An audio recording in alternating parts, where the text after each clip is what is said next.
వాతావరణంలోని మార్పులతో రాష్ట్రంలో అప్పుడప్పుడు చిరుజల్లులు పడుతున్నాయి. ఎండలు మాత్రం దంచి కొడుతూనే ఉన్నాయి. వేసవి వచ్చిందంటేనే ఆ ప్రభావం ఆరోగ్యంపై చాలా ఎక్కువగా ఉంటుంది.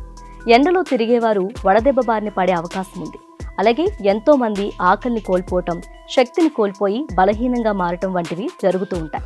కొన్ని జాగ్రత్తలు పాటిస్తే ఈ వేసవి నుంచి ఆరోగ్యాన్ని కాపాడుకోవచ్చు.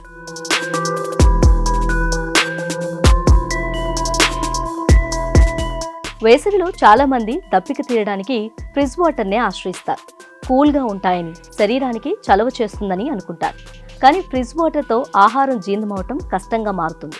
పేగులు ముడుచుకుపోవటం, మలబద్ధకం, అజీర్తి సమస్యలు రావచ్చు. మనకు తెలియని అనారోగ్య సమస్యలు ఏవైనా ఉన్నప్పుడు కూలింగ్ వాటర్ మరింత హానికరంగా మారుతుంది. ఈ సమయంలోనే మట్టి కుండలోని నీళ్లే ఎంతో బెటర్. మట్టిలో ఎలక్ట్రోమాగ్నెటిక్ శక్తి ఉంటుంది. అది మట్టి కుండలో నిల్వ చేసిన నీటికి చేరుతుంది. ఆ నీటిని తాగటం వల్ల వేసవి ఎండకి కోల్పోయిన శక్తి తిరిగి వస్తుంది.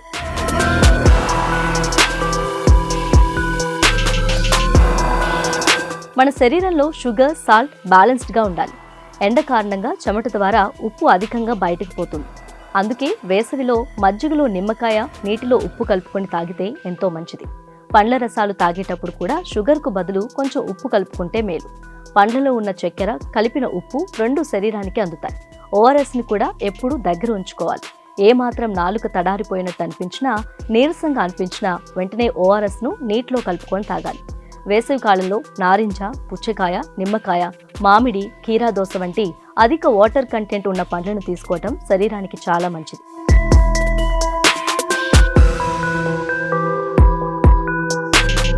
ఇక టీ, కాఫీ లాంటి పానీయాలు తాగే అలవాటుంటే తీవ్రమైన వేసవిలో ఆ రెండింటినీ మానేయాల్సిందే. అలాగే ఆల్కహాల్, కూల్ డ్రింక్స్ కూడా తాగడం మానేయాలి. వీటిలో అధిక మొత్తంలో చక్కెర, కెఫిన్ వంటివి ఉంటాయి. ఇవి శరీరంలోని ద్రవాలను బయటికి పోయేలా చేస్తాయి. దీనివల్ల శరీరం త్వరగా డీహైడ్రేషన్ బారిన పడుతుంది. కొన్ని సర్వేలు చెబుతున్న ప్రకారం అధిక ప్రోటీన్ కలిగిన ఆహారాలు జీర్ణం కావటానికి చాలా సమయం పడుతుంది. కాబట్టి వేసవిలో అధిక ప్రోటీన్ ఉండే ఆహారాలను దూరం పెట్టాలి. సాధారణంగానే ఎండలు ఎక్కువగా ఉన్నప్పుడు జీర్ణ ప్రక్రియ మందగిస్తుంది. కాబట్టి తాజా కూరగాయలతో వండిన ఆహారాలు తినటం మంచిది. గుమ్మడికాయ, ఆకుకూరల వంటి నీరు ఎక్కువగా ఉండే కూరగాయలు తినాలి. తృణధాన్యాల వాడకం తగ్గించాలి. పప్పులు, కూరగాయలు, సలాడ్ను ఎక్కువగా తీసుకోవాలని, వాహనం నడిపేటప్పుడు హెల్మెట్ ధరించాలి. బయట నుండి ఇంటికి వచ్చిన వెంటనే చల్లటి నీరు తాగకుండా కొంత సమయం విశ్రాంతి తీసుకున్న తర్వాత తాగాలి. ఈ చిన్న చిన్న జాగ్రత్తలు పాటిస్తే వేసవితో వచ్చే సమస్యలను చాలా సులభంగా నివారించవచ్చు.